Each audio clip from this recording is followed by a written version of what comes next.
Just a little bit of maintenance. Don't believe it'll affect him, but you never know until tomorrow.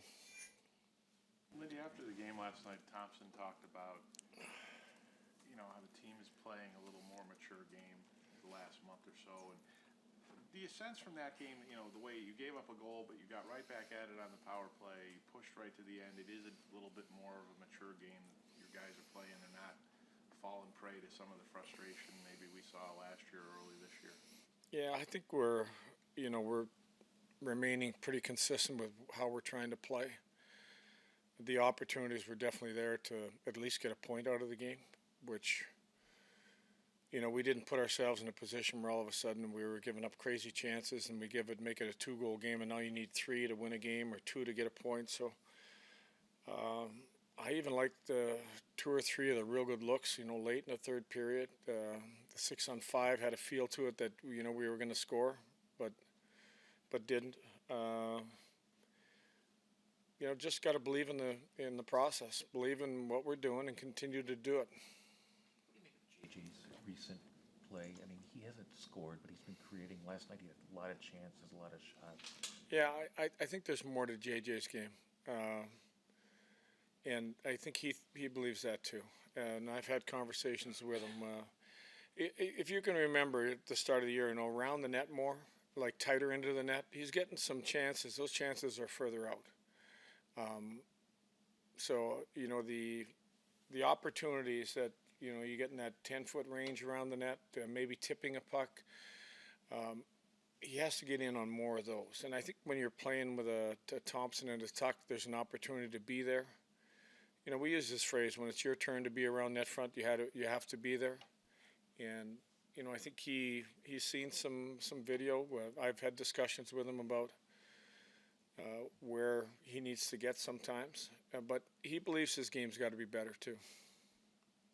When you look at the way your center alignment has changed with Kalik, Greenway's out, it's impacted McLeod and his spot in the rotation. I mean, is it easier to move a guy like that around? He's a little more of a veteran player. Yeah, and I really liked that line. Actually, I thought that line was. It was a hard game. They defend well. I thought that line had a lot going on.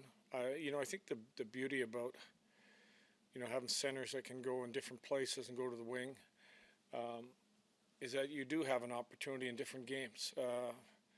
And I liked what he's done. I've liked what he's done penalty killing. You look at offensively, he's about where we thought he would be at, maybe even a little bit ahead of that. And then with Kulik coming in and still taking a look at him at center, I thought average game for him last night. I thought there were some better plays to be made last night. That you want to be an NHL centerman, you got to make some better plays. I think a little bit of his youth showed through in the game, but he's done some real good things for us too at the same time. In McLeod's line, like you said, it seemed like they had a lot of speed going some of those shifts. Yeah, and I think that when you're looking at a fourth line that can create that much, I call it the stress on the other team, where you get inside or you have the speed to get by them, or you have a physicality of the Malmsteen, a tough line to play against. How helpful is that for you to have a guy that's versatile like McLeod, where you can play him up and play him in that role? I think it's today's NHL. Yeah, I mean, you look at lines. Typically, there's a lot of top lines stay the same, but the other lines in every team from game to game are, from a pre-scout game to when we get to the game, it's usually, we have a card that's got the lines, and then usually after warm-up you go, those aren't the lines. And you read about, we're trying to total shake-up, and as soon as you don't score, you're going to shake things up. It's part of today's game. When you're only scoring a couple goals a game or 3 goals a game, a lot of times, especially those middle lines, you're like us looking at Kalik in the middle and him trying to produce a little bit more or use his speed more coming out of the middle and how he defends. And he's done a good job defending. So it's opportunities always. In particular, would you like to see him utilize his teammates a little more, especially on the rush? Well, I think that's what I'm talking about. But that's youth. I think if you look at their top line, I will use and I used a couple of their clips as an example this morning, that they made some high-end plays.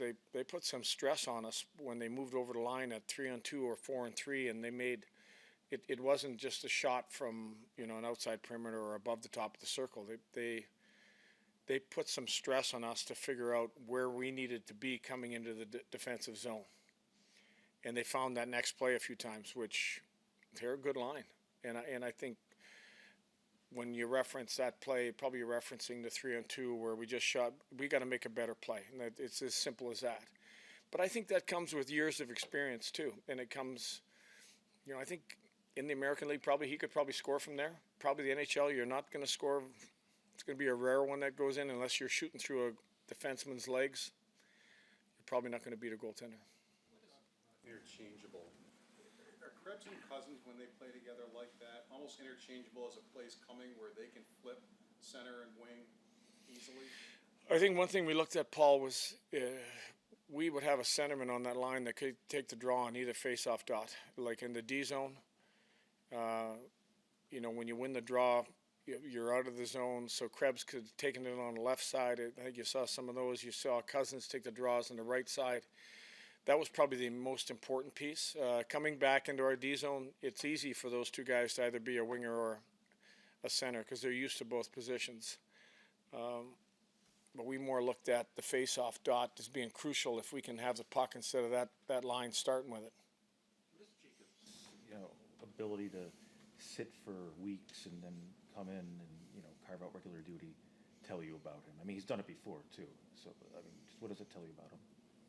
Just the willingness to pay the price, just staying ready, which is hard. I mean, hard skates, game day skates. It's a rare ability for some guys. Some guys face lack of hope. I think he used it as an opportunity to just maintain or get better as a player, so that when his opportunity came, he knew he was going to succeed and was going to make it hard for us to take him out of the lineup. Vancouver had a tough one last night, but they've been kind of like Minnesota, the way they've been playing on the road. I mean, what stands out as the challenge? Yeah, I think you've pretty well nailed it. They've really been going well on the road. Haven't looked at that game in detail yet from last night, but I think they're a lot like us, where some mobile defensemen. They've got lines that a little bit of depth in their scoring, and they defend hard. A Talkett team defends hard, and he's done a good job with that team. What's it like for you to think of Tyler Myers hit the 1,000-game mark, and you had him when he was a Calder Trophy winner, and it's 14 years ago? It puts a smile on my face, actually. A lot of good memories of Tyler, his first couple of years. And you look at a guy that was like 6'7", that weighed about 200 pounds, and thinking, got to get a little weight on, eat a little bit more. I mean, some of us don't have a problem with the eat a little bit more thing, but Tyler, I think, had to learn that through his career. He one time said to me, I got to get my man strength. He didn't have his man strength yet. Team last year, and he kind of blossomed into a great goalkeeper. Who was that? Sorry, Paul? Demko. Yeah. They don't have him this year, but they're still able to. I mean, they found somebody else. I mean, Yeah. Is it amazing that without him, they're still able to do what they're doing?